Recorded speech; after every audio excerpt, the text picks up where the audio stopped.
Yes, good afternoon, everybody. So my name is Louis Thomas. I'm Regional Sales Manager for TOA Canada for Quebec and Ottawa Valley. So we'll be discussing today mass notification system and emergency communication system. Mass notification system is a buzzword in those years, and basically they are a system in order to broadcast a lot of emergency messages to a wide area of people. And this can take the form of uh, video messages, text or SMS messages, emails, etc. But us as TOA, we're going to talk about the portion that is the audio portion of the mass notification system. Emergency communication system basically is about the same, and it's meant for the protection of life for people in a building. We would be thinking also about live fire system and system like this. Basically, before addressing and designing a system for those applications, there's a bunch of questions that needs to be asked and to be answered in order to design the proper system for your facility or your customers. So basically, where is the system used? So is it inside, outside, or a mix of both? What kind of acoustic are we dealing with? What are the size of those, all of those room involved in the project? And we need, all dimensions in order to make the right calculation for the sound system.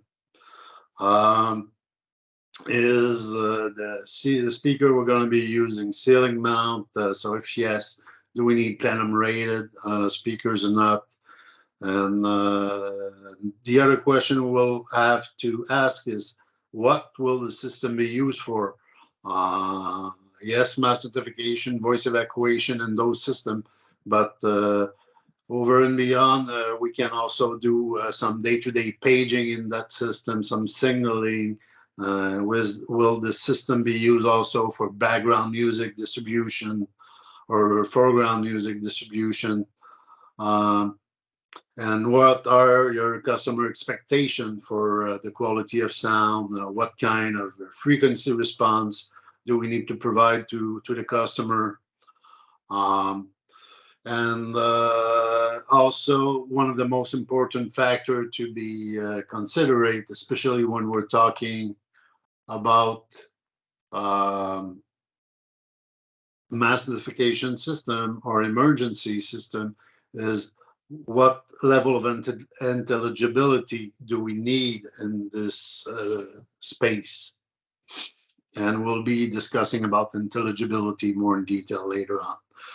How loud will the system be? Obviously, that's in regard especially of the background noise level. That's a very important factor to be taken care while designing the system.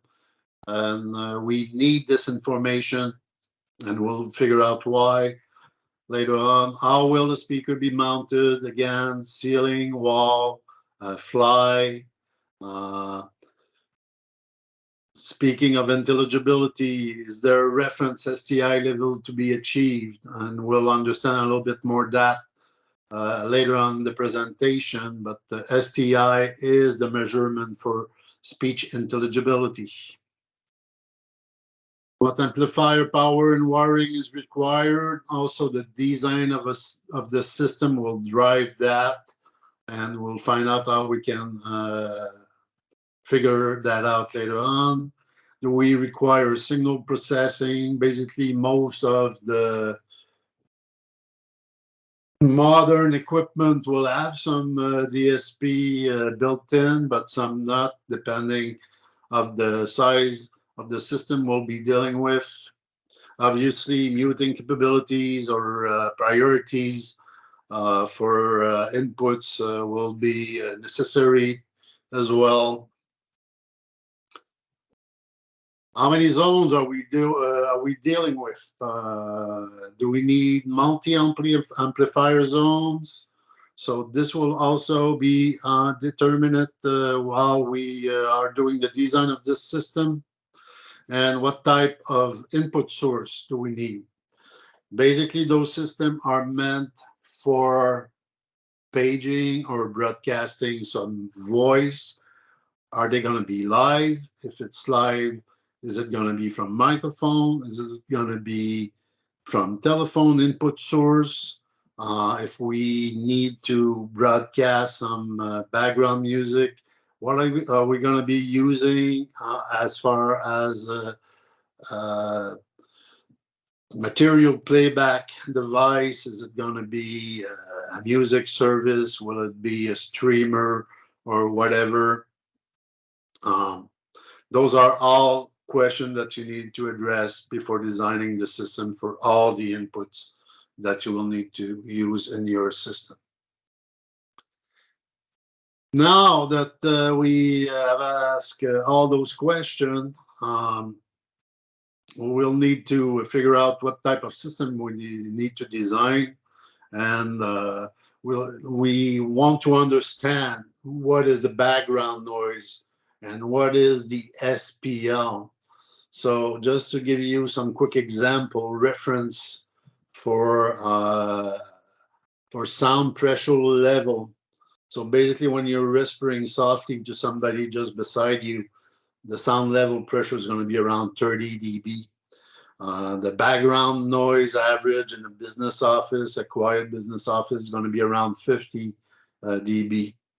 An average conversation like my voice at this time, is about at 70 dB while I'm talking to you.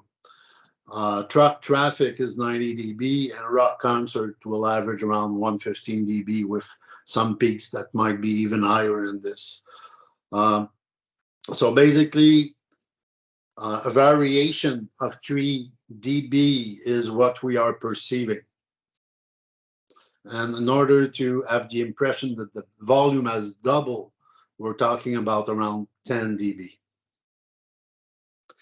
And basically 10 dB will be a minimum required in order to have intelligible paging over the background noise. So to be, easily audible from your public.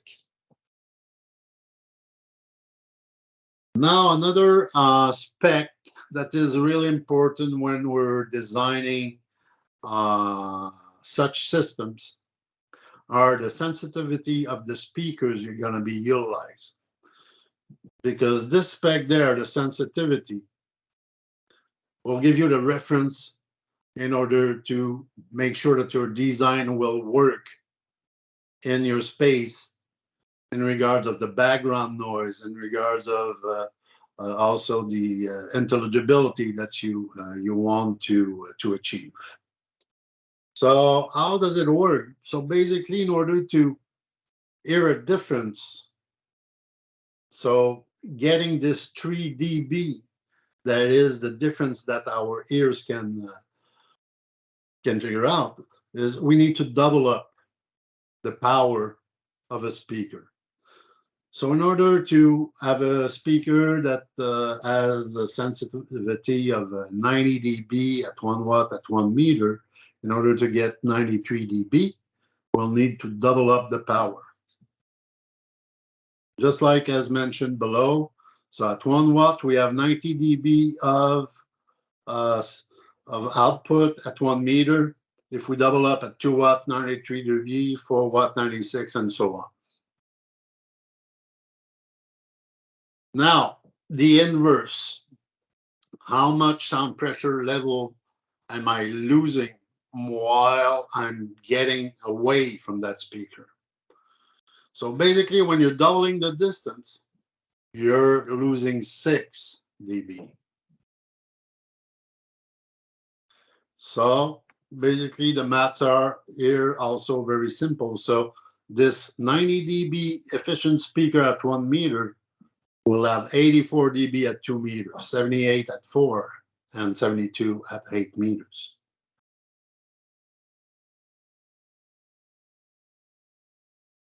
We see here a reference or an example of that.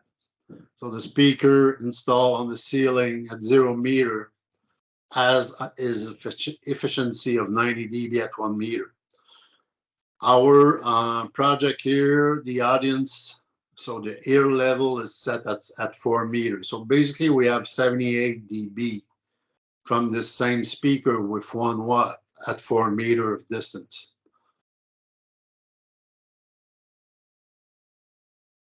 That was on axis, so basically right below the speaker.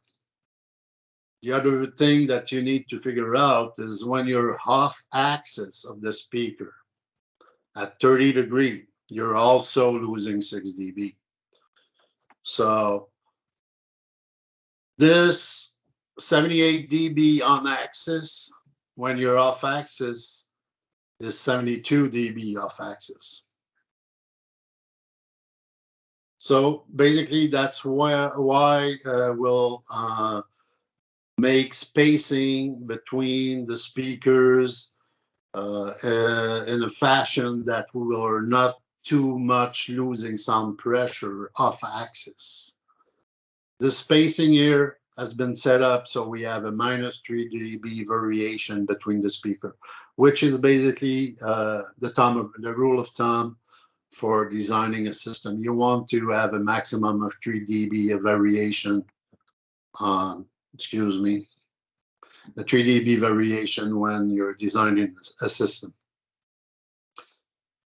So what is a paging system? Basically, that's one of our forte, I would say. That's basically what TOA is known about. So that's a system that is going to be utilized in all kind of spaces in order to make announcements, search people, share, to play background music, and also to broadcast messages coming from other devices such as intercom or paging from a telephone systems. Now we're talking about intelligibility. The design of the system and achieving intelligibility is not only set by the SPL, it is also directly affected by the room itself. So basically, a large indoor space might have a lot of reverberation time, and small room will not, will have shorter reverberation time. Outside, we're not talking about any reverberation on the outside audio side, but there's different kind of problems that we can involve.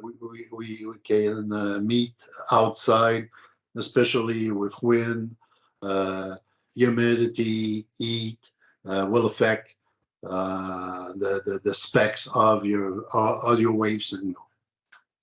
The type of surface in the building also is very important. So when we have hard floors, when we have glass windows, this type of space that we see here, which is probably an airport lobby or something like this, is an extremely reverberant space. We see hard floors, high metal ceilings, probably on the right side also, lots of glass, so lots of reverberation. So I mentioned the ambient noise and the level that we need to be in order to get a little bit of intelligibility and to hear our voice evacuation system or mass notification system. Well, an important tool that everybody in our field should have is a dB meter. So with that, you, especially when we're talking about some retrofit installation, you will be able to just walk in your space and measure out the ambient noise that is in the facility. Also, the ambient noise might vary a lot during a typical day. If we just take the simple example of a restaurant, obviously out of the lunch hour or the dinner hours, the ambient noise is going to be very low. But when the restaurant gets full, well, you can have a significant change over the ambient level. So same thing when we think about an airport. There is some quieter time in an airport than when the airport gets full of people, when there's several flights all taking off or arriving at the same time. So selecting speakers for our application is very, very important. We'll have architectural reason, but also we'll have acoustical reason to select different type of speakers. Obviously, architectural reason will be we have drop ceilings. We want to utilize the ceiling. So basically, ceiling speakers might be selected. Outside, we need a lot of efficiency in order to page a longer distance. So paging horns like our SC630 might be used. And when we're talking about high reverberant spaces, line arrays like the SRH on the right there might be a good choice in order to control a little bit the dispersion of your audio when you're designing your system. So the dispersion angles of ceiling speakers is going to be important in order to cover up correctly your spaces. Not all of our speakers have the same dispersion factors. We have where we're showing the PC580s and the PC1860s. Both of them have different dispersion factors. The PC580 is a typical 90 degrees conical dispersion. The 1860 it will have a little bit more dispersion. I think we're about 110 degrees of dispersion with this one. Again, paging horns or long throw horns like our HA1010s, depending on the type of spaces we're dealing with, might be really important to be utilized. Also, if we are dealing with time signaling or broadcasting messages or tones at specific times, we can figure out that we'll need some special device in order to broadcast those messages and times. Those are a couple of devices that we have. We have now many options to broadcast some messages over a schedule. Also, it's not illustrated here, but I'm for sure would like to invite you to look at our new IPA1 devices, which has those capability, as well as our TOA alert panels that also have this type of capabilities.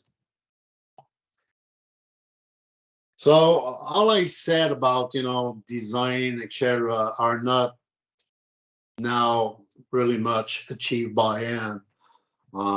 It was at some point in time, but more and more what we're using in order to make speaker layouts is going to be softwares.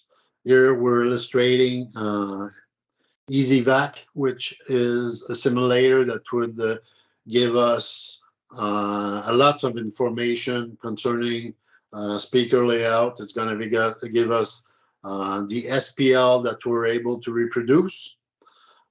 It's going to be also helpful in order to tell us what type of intelligibility we can achieve with this system.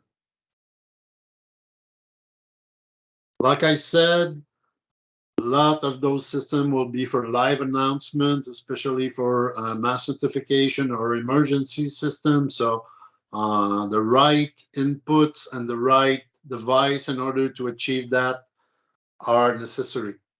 So do we need paging microphone?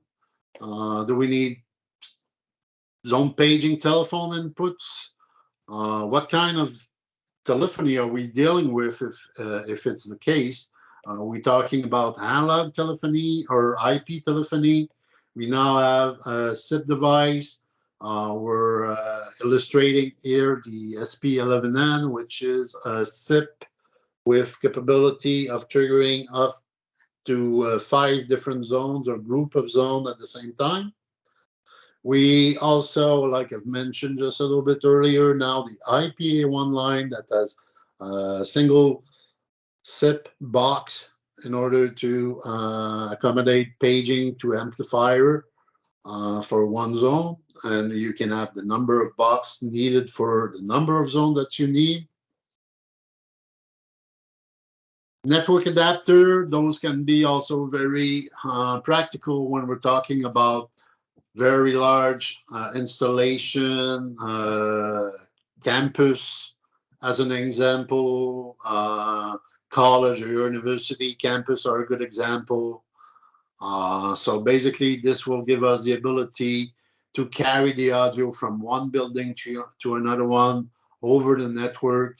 And those are bidirectional. So if a paging is coming from another building, it can be also broadcast in the other ones and vice versa. STI, Speech Transmission Index. Definitely, when we're talking about mass notification systems or emergency system, STI will normally be part of the specification of such a job. So it is a spec that is measurable, and this can be measured with specific tools. Normally, the STI will range from 0 to 1, 1 being the best STI we can achieve, and 0 basically the baddest STI we can achieve. So 1 will ensure that we're attaining the maximum of speech intelligibility that we can possibly get in transmission or broadcasting of messages. Like I've said, the STI or the intelligibility will be based on many factors, like the SPL over the ambient noise, the control of the reverberation times of the audio, etc. Those will all be characteristic that will be part of the intelligibility quality.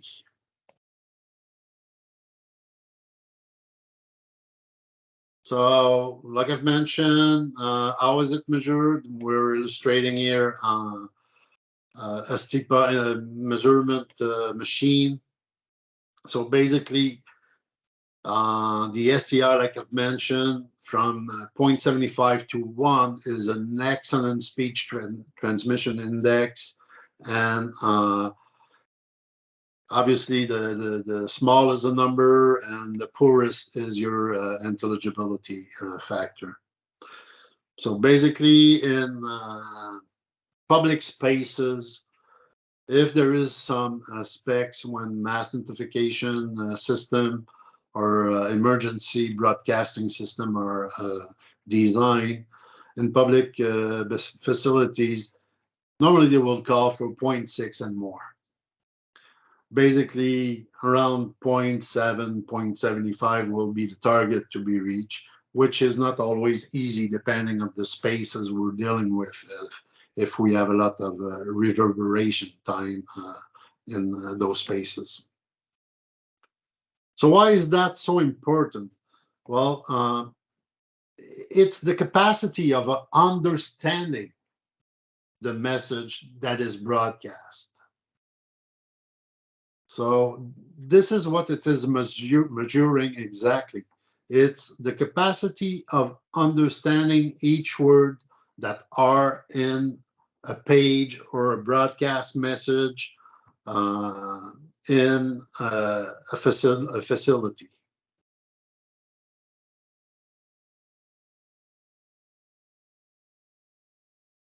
So how can we measure that before the installation? It is actually pretty hard, but we have the ability with software, like I've mentioned, now to have some simulation of what's going to be the STI as well as the SPL, like I was showing earlier. But ease and easy vac will give us this indication. So depending on the placement of the speakers, depending on the power and the numbers of speakers, the software will emulate your room and give you the target that you should normally hit with your system if the installation is respected in regards of what your software is saying for this specific installation. So basically, this is work that we can do for you guys if you are able to provide all of the answers to the question that we have mentioned, if you have all the measurement, and ideally, we would like to work with copies of the drawings of your facility, drawings that will include architectural drawings for all the rooms involved, but also the elevation and information on the material is also very beneficial to us. So that's an example of a reproduction of the EasyVac system. So we can see that we have the SPL with the different colors over there. And we have also the distribution graph of the speech transmission index at your left below.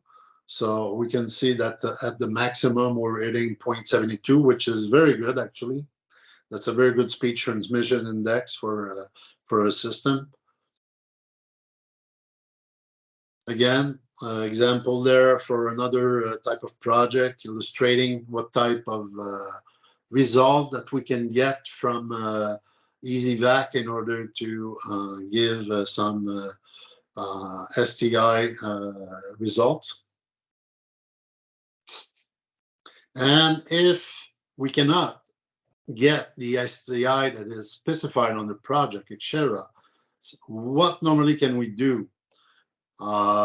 Usually at the beginning of a project, when we're talking about new construction, especially in the public, like institutional buildings, etc., acousticians are involved.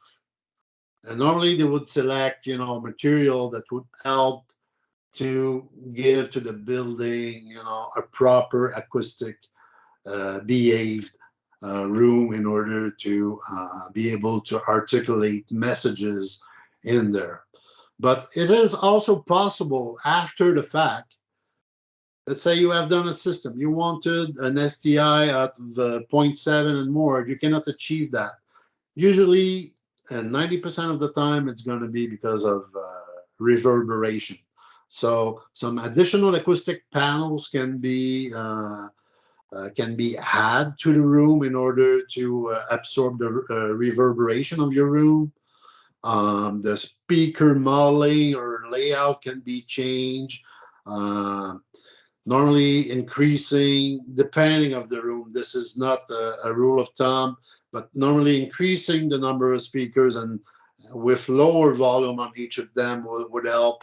But depending of the acoustic of the room, the inverse might be right, and maybe a point source is going to be better. But it's really depending of the type of spaces that we'll be working on.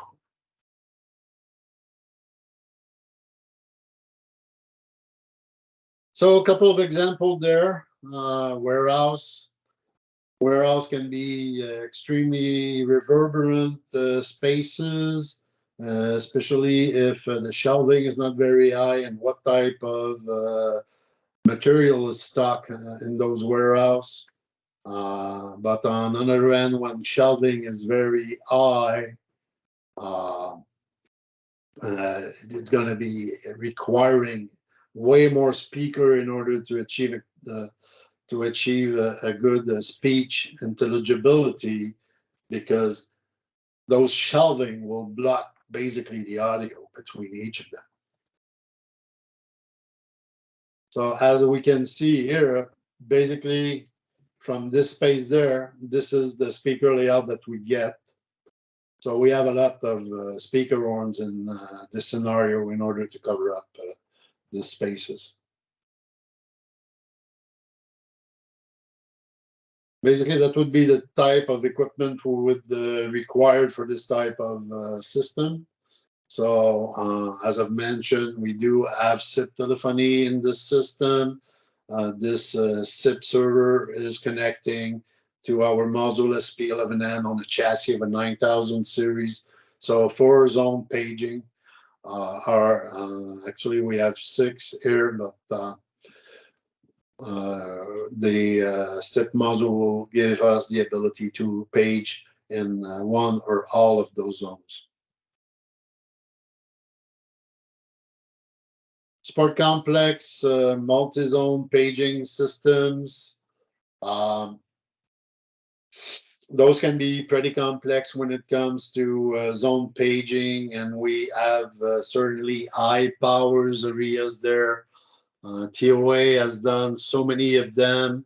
We are really successful with that for many reasons. First of all, we do have the speakers or the line arrays, the modular line arrays that will give us the ability to bring some good audio system to, let's say, arenas or large sport gyms, etc. But we now also have the ability to provide a system that will be and user friendly, especially with the new M8080 digital matrix that we have, that will give to the end user some touch panel capability to control, some different wall panels also to control it, and with the paging microphone also the ability to page easily in each of those zones or all of them if need be.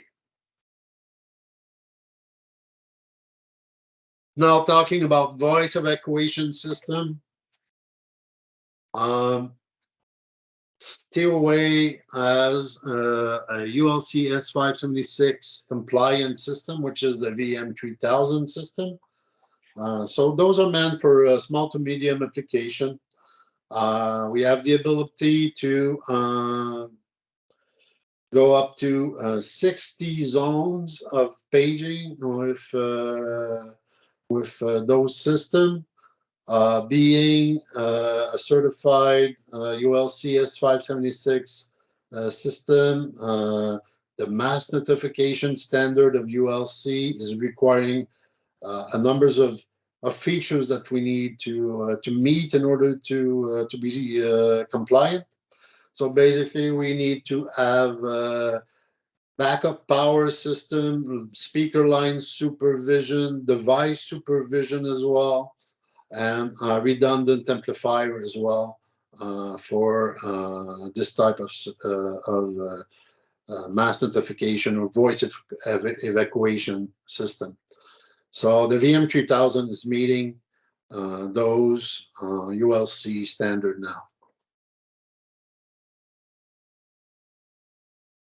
So some features of the VM3000, we'll see that we have a fireman mic attached to the main component there.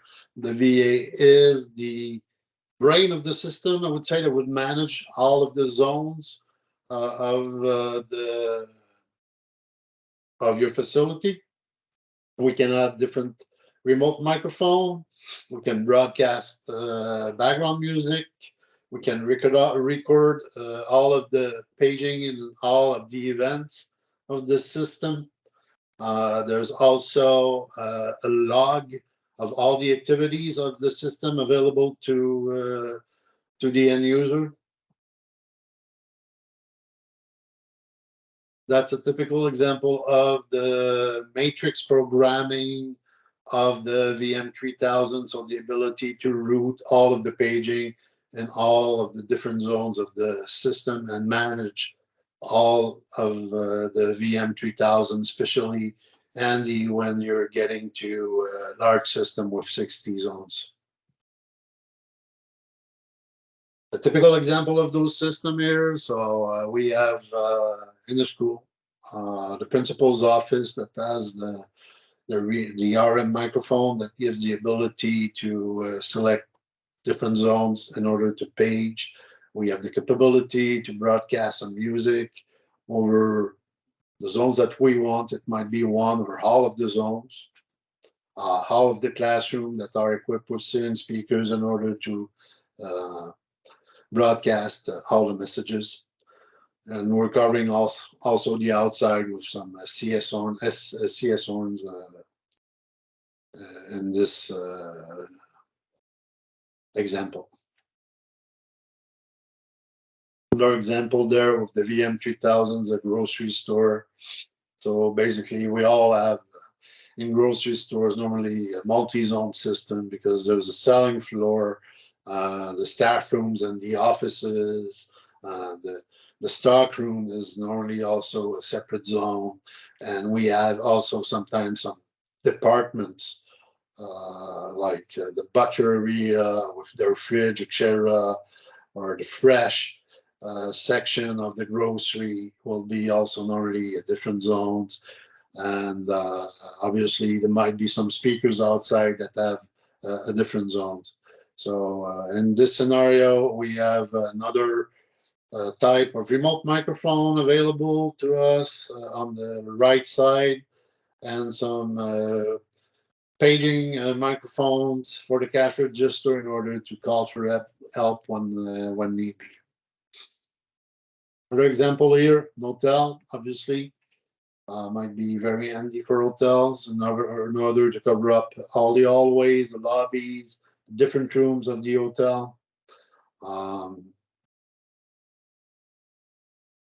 And obviously, multi-story building will benefit of this type of system in order to broadcast emergency messages and even background music for the zones that are required to. Campus Connect, we have the ability also to utilizing some NX100 or NX300 box to connect multiple of those systems together in order to have them communicate and page from one building to another one. Some of those speakers are also covering ULC standard, the PC580RU, SC630, BS680 are all listed for ULC S541S, so which is signaling, so might be rated fire alarm as well. Some of them are rated UL1480 for planned spaces. Here we have the pendant speakers, our very popular pendant speakers, the 304 and the 604 version, so 30 or 60 watt, available in the UL S541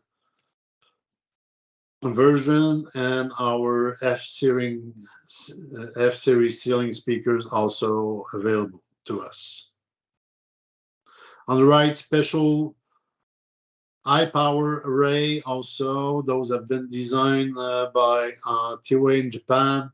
As you know, Japan is an island where they are also very exposed to tsunami and this type of geographic or natural disaster, and those are utilized to broadcast vocal messages over kilometers of distance.